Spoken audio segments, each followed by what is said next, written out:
कैसी हो तुम बेटी? उलझन का शिकार हूं मैं।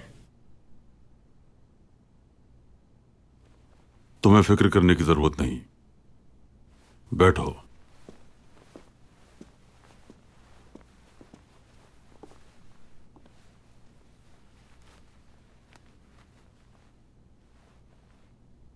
सुल्तान मौसम, मेरा सहन, कल्ब और मौसी सब तारीख है।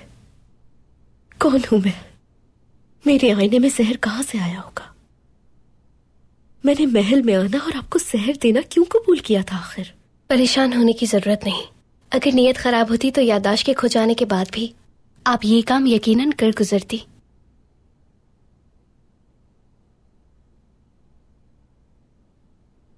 नाइमे ने दुरुस्त कहा।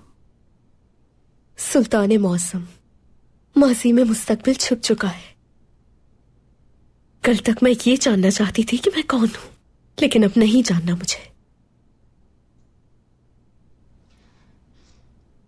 अगर मैंने अपनी असलियत जानने के बाद आपकी जान फिर से लेना चाहिए,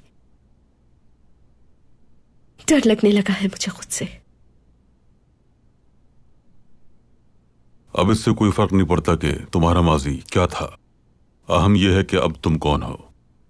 अगर तुमने मुझे उस जहर के बारे में ना बताया होता तो आज हम उन गद्दारों की तलाश में ना होते, लेकिन अब उन्हें पकड़ना मुमकिन है।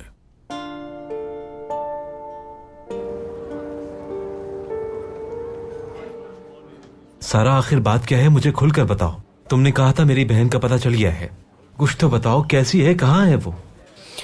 तुम्हें मुझ पर भरोसा करना चाहिए। अब बता भी दो सारा।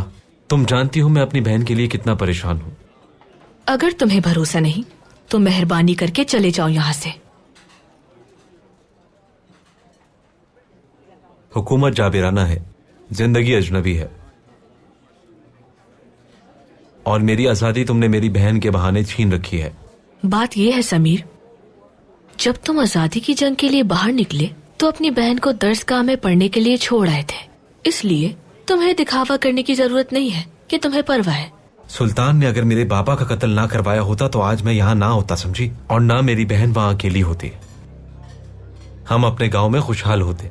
सही कहा, तुम खुशहाल होते, लेकिन कभी साफ ही नहीं बन पाते। फिर जब भी मैं अपने ऊपर आने वाली परेशानियों के बारे में सोचता हूँ तो मुझे अपने बाबा की लाश दिखाई देती है, और जब भी कुछ लिखता हूँ मैं तो मेरा मकसद सुल्तान से अपने बाबा का इंतकाम लेना होता है। यही तो तुम्हारी सबसे बड़ी गलती है। कत्ल का इंतकाम सिर्फ कत्ल करके ही लिया जा सकता है, समझे? लिख कर नहीं। अगर मैं भी कत्ल करने निकल जाऊं तो सुल्तान और मुझ में क्या फर्क रह जाएगा?